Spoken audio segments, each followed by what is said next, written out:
ہماری مشکل ابھی تک امام زمان کے بارے میں ہم خیالوں میں ہیں. حقیقی زندگی میں تیاری کے لیے کوئی آگے آنے کے لیے تیار نہیں ہے. حقیقی زندگی میں تیاری یہ ہے کہ یہ بیوی بچوں سے حتی ودا کر کے بیٹھیں کہ اگر امام زمان بلائے میں نہیں جانا.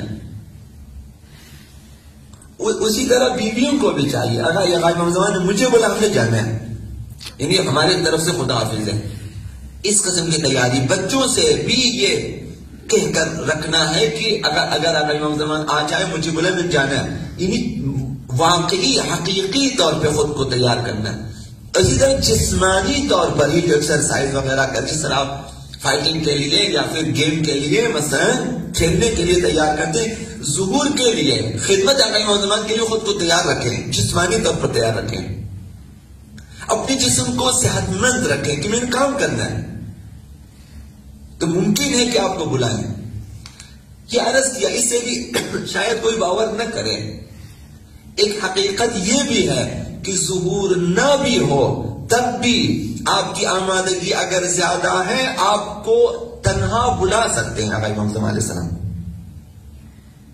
آپ پھر بھی خدمت کر سکتے ہیں. نہیں، یہاں اب اسی دنیا میں اور اسی معاشرے میں ظہور سے پہلے خدمت کر سکتا ہے امام زمان کی. تو انہیں خدمت سمجھیں، حقیقی طور پر اپنے آپ کو آمادہ کریں.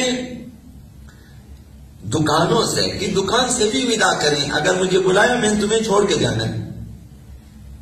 اپنے بچوں سے کہیں اسے تم نے سنبھالے میں نے جانا ہے. وصیتیں کر کے رہیں کہ اگر میں نے جانا بھی میرے بعد یہ کام ہے، یہ وصیت ہے میری.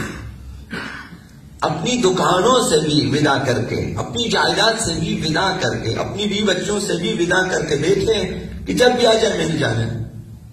لہٰذا یہ ہماری طرف سے مثلا خدا حافظ. اس طرح کی تیاری اگر ہو، امام صلی اللہ علیہ وسلم نے کیا فرمایا کہ خداوند متعال اگر دیکھے کسی کے دل میں ظہور کے لیے اس قدر آمادگی ہے، خداوند اس کی عمر کو، امام صلی اللہ علیہ وسلم مجھے امید ہے کہ خداوند اس کی عمر کو طولانی فرمائے گا. اور یہ دوسری چیز، آمادگی ایک طرف، دعائیں ایک طرف، اور تعجیل ظہور کے لیے زمینہ سازی ایک طرف، اور دوسری طرف اب ممکن ہے کہ اس دنیا میں ہماری عمریں طولانی ہونے کے باوجود ظہور میں تعجیل ہونے کے باوجود بھی اگر ظہور نہ ہو، یعنی اس قدر تعجیل نہ ہو ظہور میں، تو پھر ایک اور خداوند متعال کی طرف سے ہمیں برنامہ دیا. وہ ایسی دعا ہے کہ مرنے کے بعد جب بھی ظہور ہو جائے ہمیں امام زمان اپنے پاس بلائیں، اپنی حکومت میں بلائیں کہ ہم یہ دعائے عہد کا برنامہ دیا. تو دعائے عہد میں سستی نہ کریں. 40 کی عدد کو آپ مکمل کریں. ایک دفعہ 40 دنوں تک صدق دل کے ساتھ اور نیتوں کے ساتھ اور انہی دعاؤں کے لیے ان مقاصد کو ذہن میں رکھیں کہ دعائے عہد کو میں اس لیے پڑھ رہا ہوں.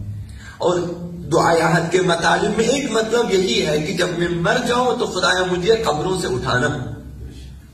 اگر میرے اور ظہور کے درمیان موت حائل ہو جائے فاخرجنی من قبری، پروردگارا مجھے قبر سے نکالنا. مجھے کفن پوش اور وہ بھی آمادہ قبروں سے. مجھے جب ہم یہاں آمادہ ہوں گے قبروں سے آمادہ کھڑے ہو جائیں گے. اب شاید مطلب یہی ہے کہ جب ایک شخص آمادہ ہے ظہور کے لیے تیار ہے کہ آ جائیں نہیں آتے اور یہ شخص مر جاتا ہے تو اس تیاری کے حالت خداوند متعال اس کی تیاری کو ضائع نہیں ہونے دیتا.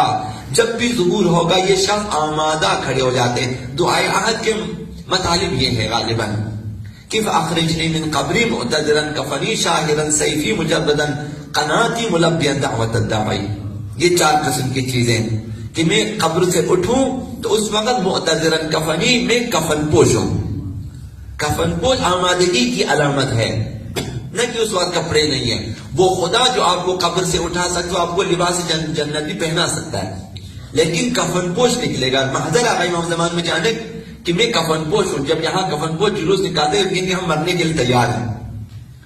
معتذرن کفنی شاہرن سیفی، کفن پہنا ہوا ہے اور ایک ہاتھ میں تلوار ہے. شاہرن تلوار بھی نیام سے باہر ہے، یہ خود ایک آمادگی کی نشانی ہے. شاہرن سیفی مجردن قناتی، اور نیزہ بھی ایک ہاتھ میں اٹھایا ہوا ہے. اور پھر ایک ہاتھ میں تلوار ہے، ایک ہاتھ میں نیزہ ہے، جسم پہ کفن ہے، اور زبان پر یہ چوتھی چیز، ملبیاً دعوت الداعی، داعی خدا یا امام زمان علیہ السلام کی آواز میں لبے کہتا ہوا میں اٹھوں، پھر بھی آپ دولت آقا امام زمان کو پائیں گے۔ تو یہ جو کئی راستے اہل بیت نے بتا دی، ان پہ عمل کریں، اس سعادت عظیم الہی کو ہاتھ سے جانے نہ دیں، دنیاوی چند لذتوں کی خاطر انہیں ہاتھ سے جانے نہ